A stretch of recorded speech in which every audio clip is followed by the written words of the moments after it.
Je suis Elisabeth Badjoti du groupe de dialogue universitaire de l'IOS Village-Floris. Nous assistons aujourd'hui avec la sophépathie qui nous a parlé de la sexuelle à suite de l'harcèlement. Et puis ce sont des choses que nous sommes en train de vivre dans la société, dans la communauté. Et parfois nous le pratiquons, étudiants entre étudiants, c'est le savoir. Mais aussi ça se pratique entre étudiants et autorités. Sachant que c'est l'harcèlement sexuel.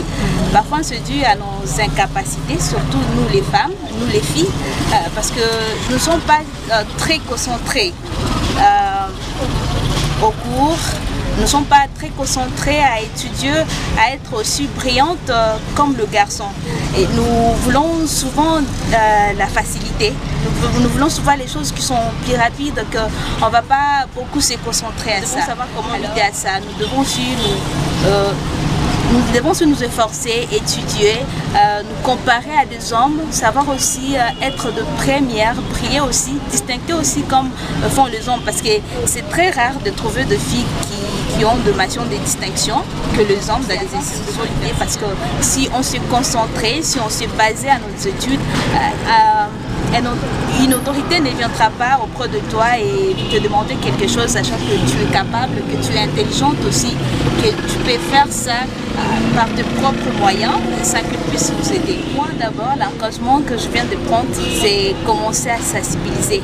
Je vais commencer d'abord par ma maison, ma famille, parce que j'ai des sœurs, des petites sœurs et des grandes sœurs, à qui d'abord je dois montrer qu'une femme aussi est capable.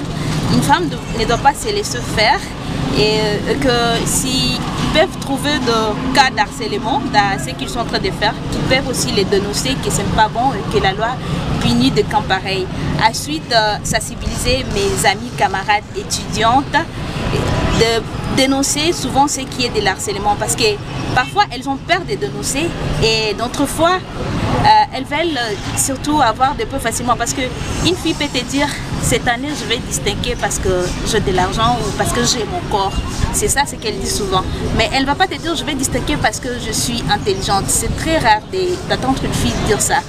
C'est là où je vais commencer, de sensibiliser ma famille, ensuite sensibiliser les camarades et étudiantes, de dénoncer des camps si elles sont menacées. À Sophépathie Courage, que nous sommes toujours ravis de ces séances, qu'ils puissent continuer et qu'un jour nous puissions trouver une ville comme la nôtre, des étudiantes comme les nôtres qui savent toutes les lois et qui se sentent unies dans la société, surtout parce que la Sophépathie accompagne les femmes, qu'elles puissent toujours continuer à accompagner des femmes, qu'elles puissent toujours continuer à soulever des cas qui se manifestent et qu'elles puissent continuer toujours à faire des sensibilisations. Ça nous ravit et puis ça nous encourage aussi.